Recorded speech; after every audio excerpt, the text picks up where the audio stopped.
Dear students, आज हम पढ़ेंगे प्रेजेंट परफेक्ट टेंस।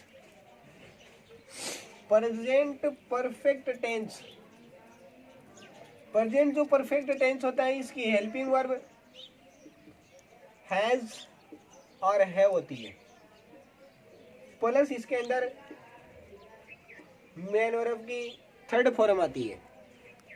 परफेक्ट कोई भी टेंस होता है तो उसके अंदर हमेशा वर्ब की कौन सी फॉर्म आएगी? तीसरी, थर्ड फॉर्म आएगी हमेशा, ठीक है। परफेक्ट कहीं पर भी। उसके बाद इसकी हिंदी के अंदर जो पहचान होती है, हिंदी पहचान, तो वो है कि जिन हिंदी वाक्यों के अंत में, जिन हिंदी वाक्यों के अंत में चुका है, चुकी है, चुके हैं, चुके हैं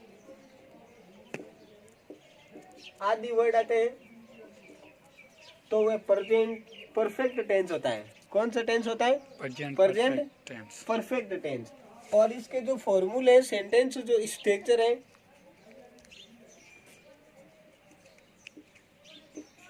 सबसे पहला अफर्मेटिव,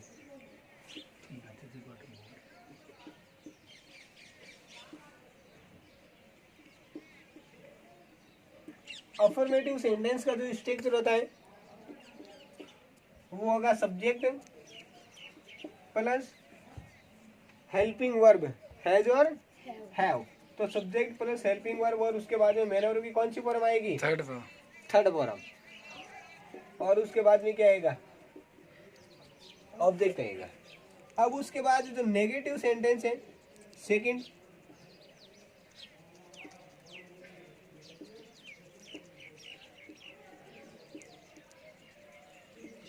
नेगेटिव सेंटेंस का जो सेंटेंस स्ट्रक्चर होता है वो होता है subject plus helping verb plus helping verb के बाद में क्या आएगा? नॉट। और उसके बाद मेन वर्ब की कौन सी फॉर्म आएगी? Third form. और उसके बाद ऑब्जेक्ट। थर्ड जो है इंट्रोगेटिव सेंटेंस का जो स्ट्रक्चर है, इंट्रोगेटिव सेंटेंस INTRROGATIVE इंट्रोगेटिव, और sentence SENTENCES sentence. Interrogative sentence का जो स्ट्रक्चर होगा, इंट्रोगेटिव सेंटेंस यानी इंट्रोगेटिव के अंदर सबसे पहले क्या आएगी? हेल्पिंग वर्ब, ठीक है। और हेल्पिंग वर्ब के तुरंत बाद में क्या आएगा? सब्जेक्ट आएगा। और उसके बाद मेन वर्ब की कौन सी फॉर्म आएगी? थर्ड फॉर्म आएगी। उसके बाद ऑब्जेक्ट, और लास्ट के अंदर क्या आएगा? क्वेश्चन मार्क सिंबल आएगा। और जो फोर्थ जो सेंटेंस है interrogative negative sentence, interrogative negative sentence, और इंट्रोगेटिव नेगेटिव सेंटेंस है। इंट्रोगेटिव नेगेटिव सेंटेंस के अंदर सबसे पहले क्या आएगी? हेल्पिंग वर्ब आएगी। और उसके बाद क्या आएगा?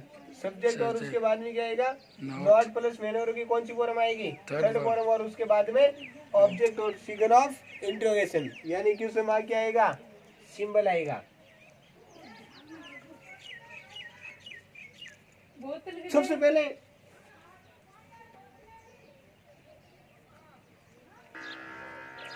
अब जो रूल नंबर जो फर्स्ट है, यानी अपने पास में इसके अंदर दो हेल्पिंग वर्ब है,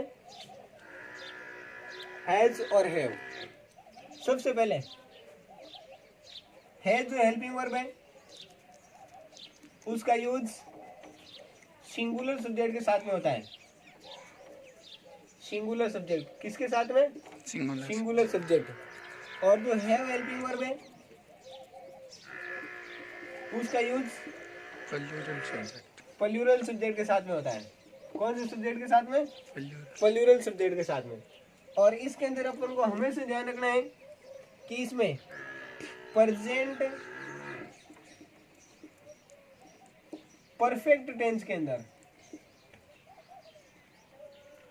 प्रेजेंट परफेक्ट टेंस के अंदर, यानी चाहे परफेक्ट कोई भी हो, चाहे वो प्रेजेंट है, चाहे वो पास्ट है, चाहे वो फ्यूचर है, लेकिन हमेशा मेन वर्ब की कौन सी फॉर्म आएगी? Third form. इन तीन चीजों को ध्यान में रखना है। हेड जो आएगा वो सिंगुलर सब्जेक्ट, यानी किसी भी सेंटेंस का सब्जेक्ट यदि सिंगुलर होगा, कर्ता यदि एकवचन होगा तो हैज हेल्पिंग वर्ब का यूज होगा।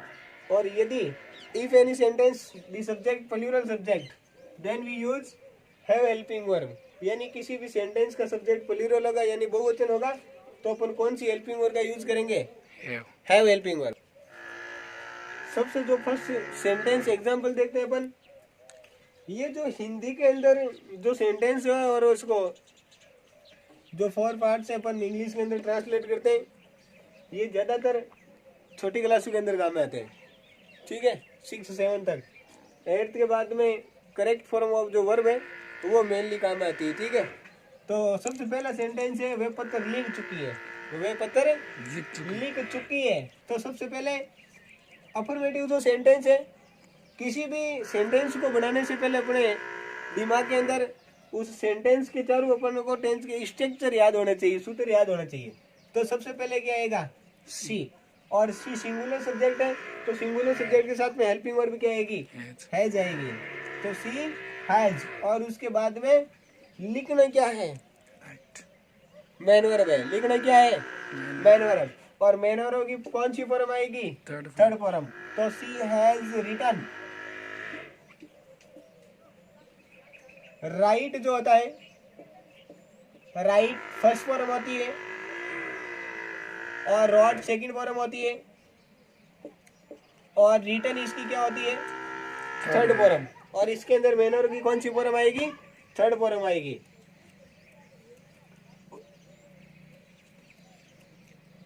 Written a letter. उसके बाद हम फुटबॉल खेल चुके हैं। सबसे पहले सब्जेक्ट वी आएगा और उसके बाद हेल्पिंग वर्ब क्या आएगी? हैव। क्यों? क्योंकि हम फुटबॉल खेल चुके हैं। वी बहुवचन है, we have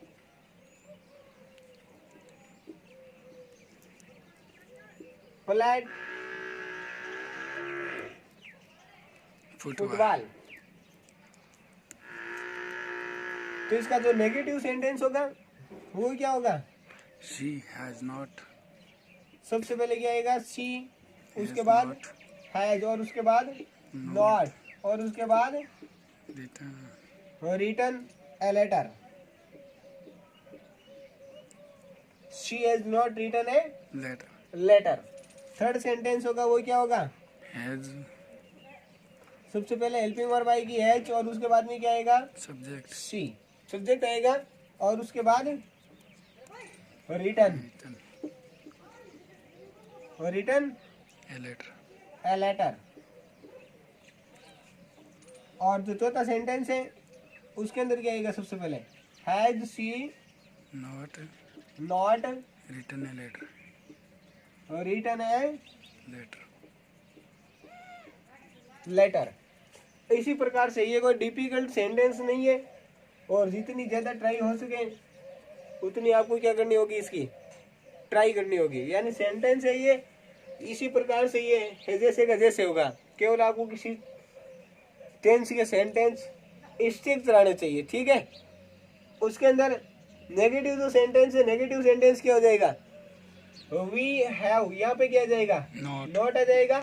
we have not played football. और इंट्रोगेटिव सेंटेंस के अंदर सबसे पहले क्या आ जाएगा? हैव आ जाएगा, और उसके बाद में क्या आएगा? वी यहाँ पे, और उसके बाद प्लेड फुटबॉल। और इंट्रोगेटिव सेंटेंस के अंदर सब क्या आएगा? सबसे पहले क्या आएगा? इंट्रोगेटिव सेंटेंस के अंदर हैव आ जाएगा सबसे पहले, ठीक है। और उसके बाद क्या आएगा? सब्जेक्ट वी, और उसके बाद नॉट प्लेड आएगा, ठीक है। इंट्रोगेटिव सेंटेंस वापस देखना। सबसे पहले देखो, ये हो गया आपका अफर्मेटिव सेंटेंस, ठीक है। जैसे ये सेंटेंस बनाया था वैसे का वैसे ये बनाना है। नेगेटिव सेंटेंस हो गया, तो नेगेटिव सेंटेंस देखो, सबसे पहले क्या आएगा? वी आएगा। अब उसके बाद में आपको ध्यान रखना है क्या आएगा? हैव, और उसके बाद में क्या आएगा? नॉट, और उसके बाद प्लेड फुटबॉल, ठीक है। अब देखो इंट्रोगेटिव सेंटेंस के अंदर सबसे पहले हेल्पिंग वर्ब आएगी, यानी सबसे पहले क्या आएगा?